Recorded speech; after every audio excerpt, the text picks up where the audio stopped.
Hello and welcome to DIY EV Mods. Uh, in this video, I will be showing you how I installed the power meter from the Craftstrom Solar plug-in DIY kit.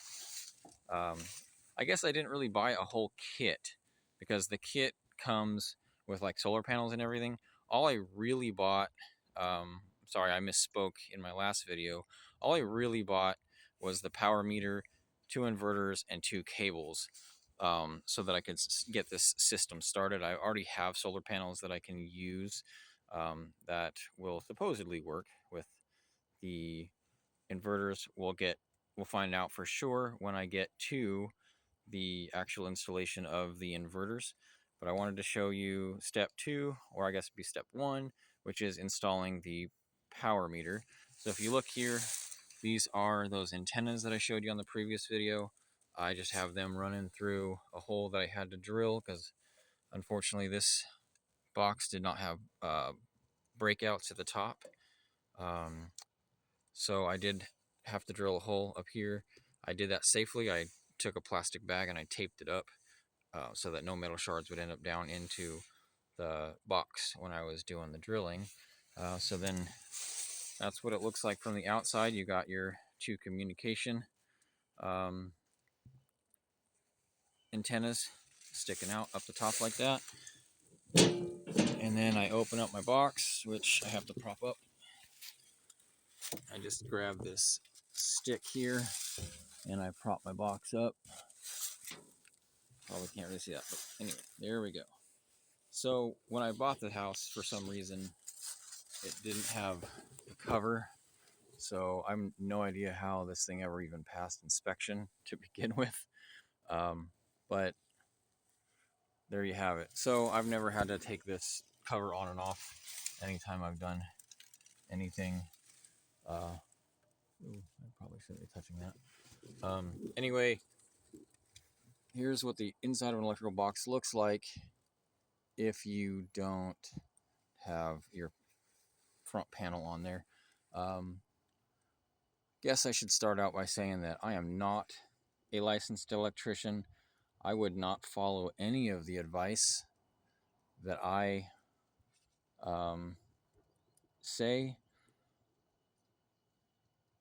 I'm just some dude on YouTube, just trying to make videos. So I would take anything I say with a grain of salt.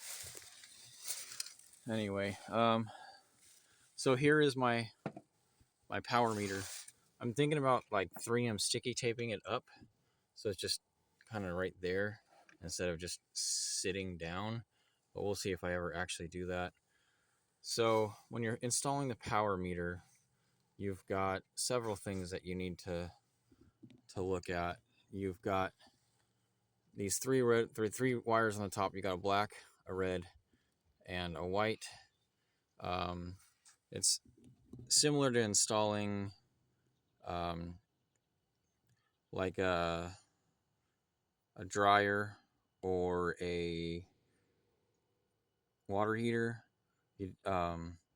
Except for like a water heater, you got a ground. You got three wires, your line 1, line 2, and a ground. But this is line 1, line 2, and the white is actually your neutral.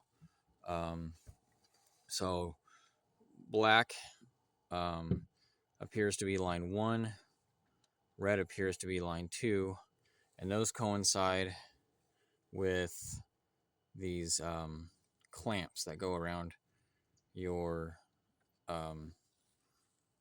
main inlet, line 1, line 2. Then this, of course, is neutral, and then you've got your ground right here going to your ground bus bar. Your neutral goes to your neutral bus bar. Anyway, back to the actual power meter itself. So it appears to be, this is line 1 because it's coming out of the left side. This is line 2 coming out of the right side, and that corresponds to these here. You got your line 1 and your line 2. So when you're installing this, you try to make sure your clamp here, line 1, line 1. So this needs to go to a line 1, there, line 1 breaker. So I've got this going down into this. This is line 1. I did test it. And then normally this would be line 2, except for whoever wired this house used these little mini breakers. So you can actually fit 2 of these mini breakers in the spot of one of these. Well, I don't think I have any that are single, but one of these big breakers. So this is a double pull. So this actually would take up like 4 of what you could fit these little half breakers in. So this is line 1. So I've got my black wire coming from the power meter tying into line 1. Then I skipped this one.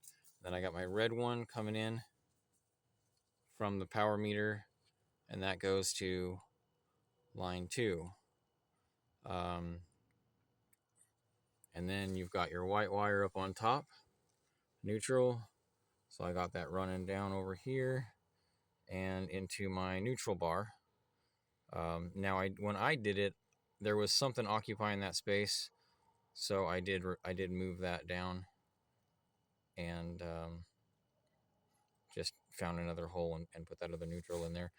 Guess I should mention that anytime you do any type of work inside your breaker panel, make sure that you flip your main breaker off.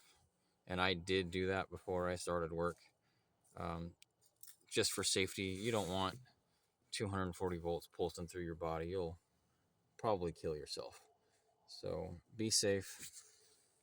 Turn your breaker off before you start any work inside of a breaker panel. So, like I said, black goes to line 1, red goes to line 2. Got my line 1 clamp, my line 2 clamp. Pretty simple. Not really much. I mean, if you're inclined, DIYers mostly are, and if you're watching this channel, you're most likely a DIYer. So it's not that hard. It is dangerous work anytime you're working inside of an electrical panel. I don't want to downplay the dangerousness of working with electrical, but it's simple once you know what you're doing and you're safe about what you're doing. And then you've got your 2 communication cords. So like I said, I drilled a hole. It goes up. You can't see it. These go up into a hole that I drilled up over here. So the one on the right, that one goes to this side here, and you'll see that it has 2 coils on it. So that is the one that talks to the inverters. And then the one on the left, that is the one that talks to the app. And I will do another video on the app because I usually use my phone. Well, I have been using my phone for the last couple of videos, for this video and the previous video.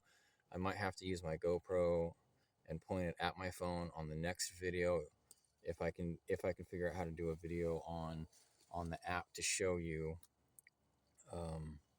how that the registration process was pretty simple for me.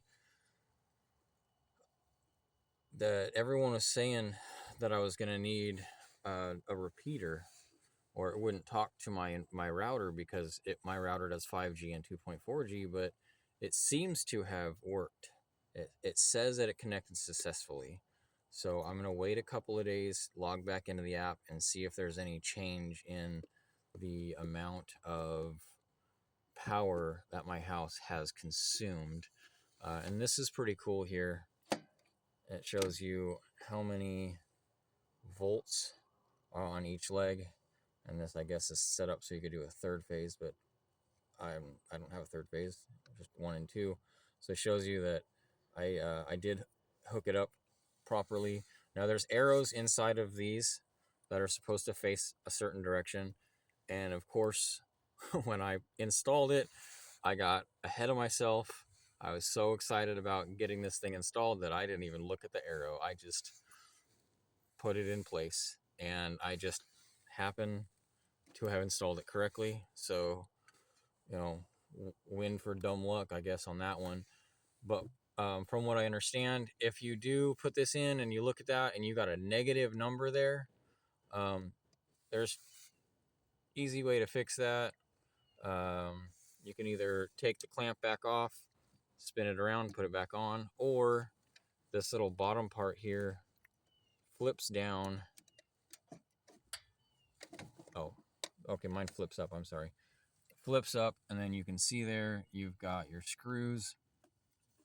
So you just switch your negative and your positive, see?